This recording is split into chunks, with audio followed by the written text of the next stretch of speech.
ప్రజల్లో చిన్న తరహా, మధ్య తరహా పరిశ్రమల అభివృద్ధి కోసం ఐసీఏఐ చర్యలు తీసుకుంటుందన్నారు కరీంనగర్ బ్రాంచ్ చైర్మన్ అనిరెడ్డి చిరంజీవి.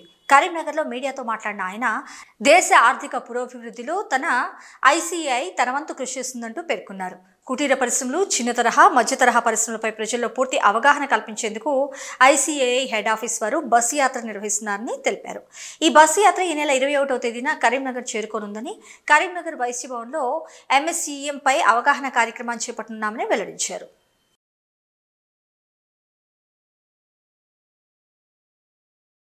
దేశ ప్రధాని గారి ఆదేశాల మేరకు ఆర్థిక పురోభివృద్ధిలో భాగంగా మనకు చిన్న మధ్య తరహా పరిశ్రమల అభివృద్ధి కోసం ఏర్పాటు చేసిన ప్రత్యేక కమిటీ నుంచి ఐసీఏఐ వారు ప్రోత్సాహంతో అండ్ లఘు ఉద్యోగి భారత్ వారి ప్రోత్సాహంతో మనకు ఒక దేశమంతా వ్యాపించు చిన్నతర మధ్యతరహా పరిశ్రమల అభివృద్ధి కోసం ఒక అవేర్నెస్ ప్రోగ్రాం లాగా బస్సు యాత్ర నిర్వహించడం జరుగుతుంది.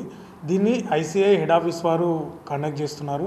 అందులో భాగంగానే ఆ బస్సు యాత్రలో భాగంగా ఆదివారం రోజున అనగా 21/7/2024 రోజున ఎంఎస్ఎంఈ బస్సు యాత్ర అనేది మన కరీంనగర్ పట్టణానికి ఇచ్చేస్తుంది. దాంట్లో భాగంగా మనకు ప్రజలకు అవగాహన సదస్సు నిర్వహించడం జరుగుతుంది.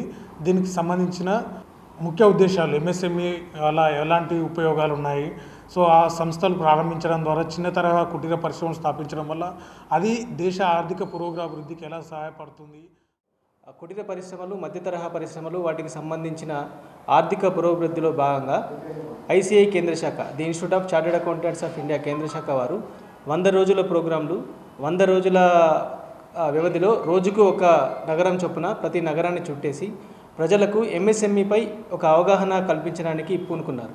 దీంట్లో భాగంగా ఈ 100 రోజుల భాగంగా మన కరీంనగర్కి ఈ నెల 21వ తారీఖు అంటే ఎల్లుండి ఆదివారం రోజు ఈ బస్సు యాత్ర అనేది మనకు చేరుకుంటుంది.